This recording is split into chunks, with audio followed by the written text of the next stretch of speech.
जय माँ विंध्यवासिनी। आप सभी के इष्ट देव, माता पिता सबको कोट कोट प्रणाम है। आइए सुनते हैं सोमवती अमावस्या की कथा।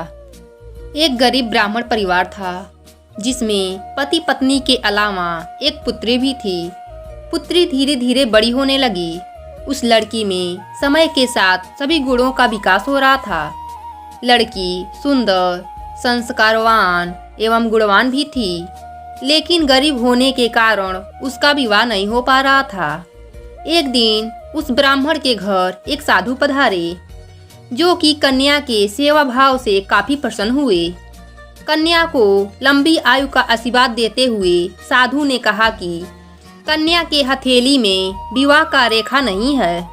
ब्राह्मण दंपति ने साधु से उपाय पूछा कि कन्या ऐसा क्या करे कि उसके हाथ में विवाह का योग बन जाए।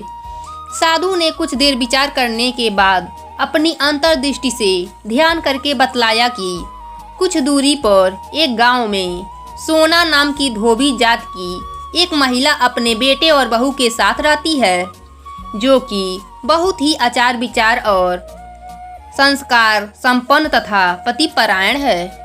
यदि यह कन्या उसकी सेवा करे और वह महिला इसकी मांग में अपने मांग का सिंदूर लगा दे, उसके बाद इस कन्या का विवाह हो तो इस कन्या का विधवा योग मिट जाएगा।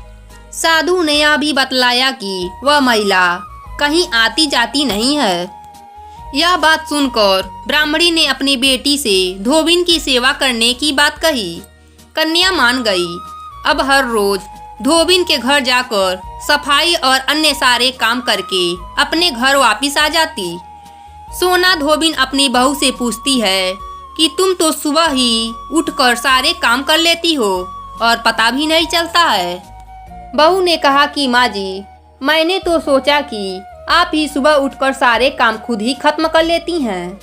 मैं तो देर से उठती हूँ। इस पर दोनों सास बहू निगरानी करने लगी कि कौन है जो सुबह ही घर का सारा काम करके चला जाता है। कई दिनों के बाद धोबी ने देखा कि एक कन्या मुंह अंधेरे घर में आती है और सारे काम करने के बाद चली जाती है। जब वो जाने लगी तो सोना धोबिन उसके पैरों पर गिर पड़ी। पूछने लगी कि आप कौन हैं और इस तरह छुपकर मेरे घर की चाकरी क्यों करती हैं।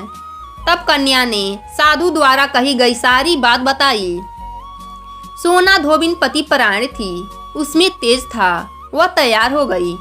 सोना धोबिन के पति थोड़ा अस्वस्थ थे।